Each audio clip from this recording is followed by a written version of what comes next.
Hello students, आप लोग कैसे होंगे? अच्छे होंगे, स्वस्थ होंगे और पढ़ाई में व्यस्त होंगे क्योंकि क्लास 10th के लिए आज न्यू वीडियो लेके आया हूँ जिसका नाम है, उस टॉपिक्स का हाउ डू चैप्टर का नाम है how do you reproductions.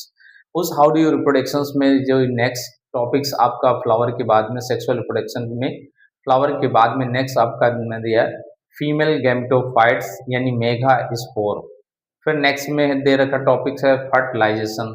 Third point में दे रखा है post fertilization after the fruit and seed condition, और लास्ट में सीड ऑफ जर्मिनेशन दे रखा है।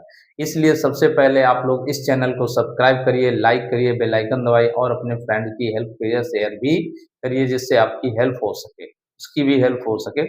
और तो इस टॉपिक्स में वेरी वेरी मोस्ट इंपॉर्टेंट है, मैं वो उसको बहुत सरल तरीके से अपने नोट्स में अवेलेबल किया है और पॉइंट टू पॉइंट मैंने स्टडी उसमें बताई है। जो बोर्ड एग्जाम में बहुत कुछ क्वेश्चन पूछे जाते हैं जिसके लिए आप लोग वेरी इंपॉर्टेंट है, तो आप लोग तैयार हो जाइए मेरे नोट्स के माध्यम से। मैं आपको बिल्कुल सरल मेथड में इसे समझा रहा हूँ। हेलो स्टूडेंट, तो स्टार्ट होते हैं नोट्स के माध्यम से। जैसा कि टॉपिक्स में दे रखा mega spore and development of female gamete होते हैं, तो देखिए क्या है सबसे easy method. The ovary contain one two many of ovary. एक ओवरी में एक से अधिक बीजांड प्रेजेंट होते हैं इनसाइड दी ओवरी, इसके अंदर बीजांड होते हैं। Certain specialised of the structure और the developed these are called in megaspore. ऐसी स्ट्रक्चर को हम मेगा स्पोर कहते हैं। These are the haploid structure, ये एक अगुणित अवस्था होती है। And are formed by the meiosis, जिसमें मियोसिस डिवीजन होता है। नेक्स्ट कंडीशन आते हैं usually only of the megaspore, जिसमें only of one megaspore remains live in the ovule and it develop to form an embryo sac. ठीक, जिस from the embryo sacs and which gives rise to female germ cell or egg cells of the development process. Very important role. तो beside the egg cell, first of the immature ovule the integument दिया and nucellus point। Second figure में क्या है diploid megaspore mother cells और meiosis होते हैं। तो four of the in haploid megaspore बनते हैं जिसमें थ्री जनरेट डीजनरेट होते हैं, वन ऑफ द माइक्रोपल्स स्टेजिया ऑफ द फंक्शनल मेगास्पोर्स होते हैं। Next of the in mature ovule होता है the chalaza part of the antipodal cells and two of the polar nuclei and one of the central region of the region of in egg cell and two of the synergid cell complete of the embryo sac structure.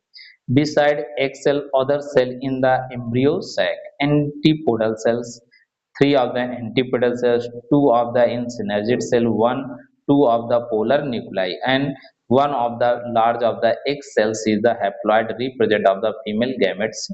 All next point the third point में आते हैं fertilisation. Fertilisation process क्या है देखिए। The pollen grain यानी जो पराग कण होते हैं विच डेवलप, जब इनका विकास ऑन द स्टिग्मा पार्ट में होता है, give rise to the pollen tube.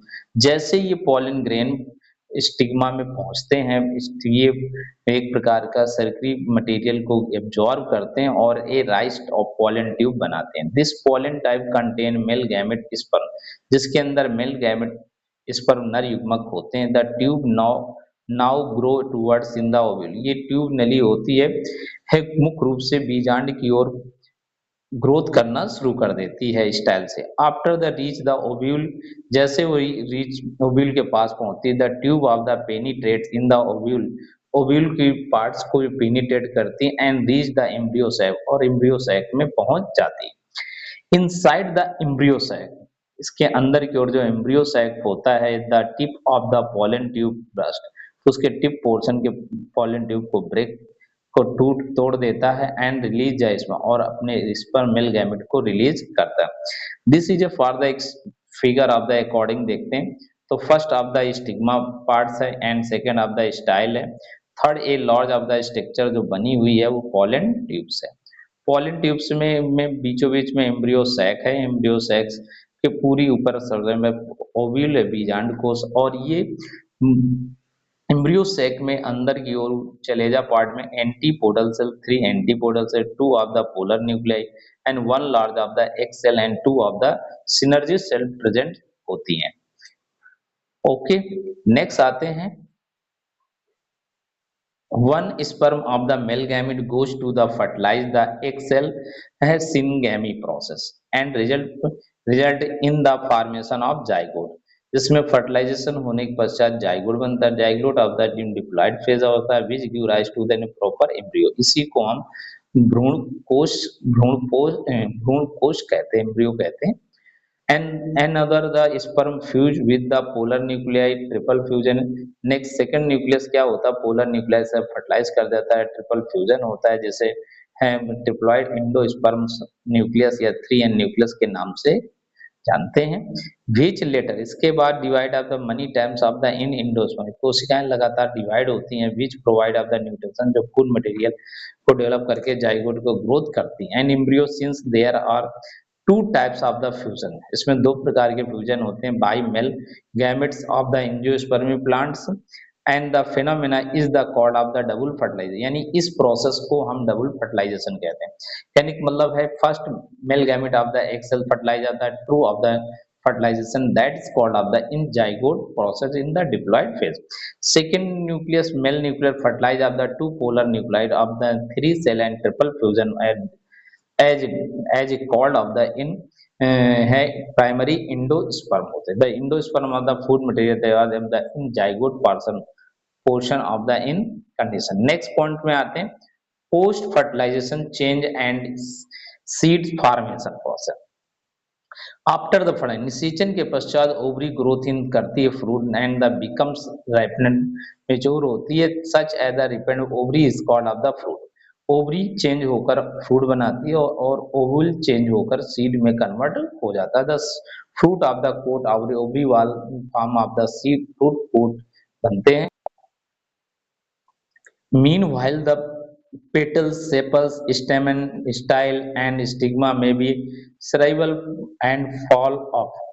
जैसे इसमें पोस्ट फर्टिलाइजेशन कंप्लीट होता है, पेटल है, सेपल है, पेटल है, स्टेमन है, स्टाइल है, स्टिग्मा है, ये फॉल टूट कर नीचे गिर जाते हैं। Internally zygote of the start generation, इसमें जाइगोट का जनरेशन स्टार्ट हो जाता है।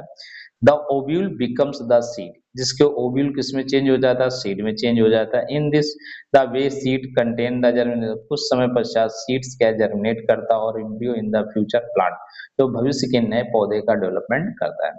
नेक्स्ट में आते हैं है the embryo in the seed is in its dormant state, ये भ्रूण कोश की अंतिम स्टेज है जिससे सीड को हम डॉर्मेंट स्टेट कहते हैं। Seed when the germinate under the proper growing condition moisturizer air and temperature give rise to the seedling plants। The seedling contain two important structures, plumule and the radical process। तो seed में क्या होते हैं, plumule और radical होते हैं। Plumule part of the stem and radical part of the in root development करते हैं। नेक्स्ट पोर्शन में आते हैं, क्या है, फिगर रिकॉर्डिंग भी देखते जाते हैं और नेक्स्ट में कंप्लीटली है the plumule part of the further development give rise to the shoot part stem leaves of the new plants। on the other hand that the radical part of the give rise to the root part of the in new plants। ऐसे development हो गए plumule बनते हैं। जैसे for the figure है, ये है figure seed been seed का है जिसमें सैचुरेटेड पॉइंट है, सीड ऑफ द कोट का एंड फ्यूनिकल पार्ट। नेक्स्ट होगा अपर सतह of the radicle root parts and cotyledon part present plumule of the seed. Plumule of the stem part development, root radicle of the in root part development. Next of the primary first of the conditions में देखते हैं, तो देखिए figure के according में देखते हैं। तो फर्स्ट ऑफ द सीड है, सीड क्या करता है, root soil of the absorption for the in micropyle and the radical part first root in the soil region and next part of the in hypocotyle। Hypocotyle development of the cotyledon part of the develop in the upper cotyledons and complete the plant of the in development for the leaf, stem and primary leaf for the example of the in condition। Okay thanks students. तो इस figure और notes को आप लोग बना लीजिएगा, अच्छी तरह से तैयार कर लिए क्योंकि पेपर में बहुत क्वेश्चन पुटअप किया जाता है। Okay thanks.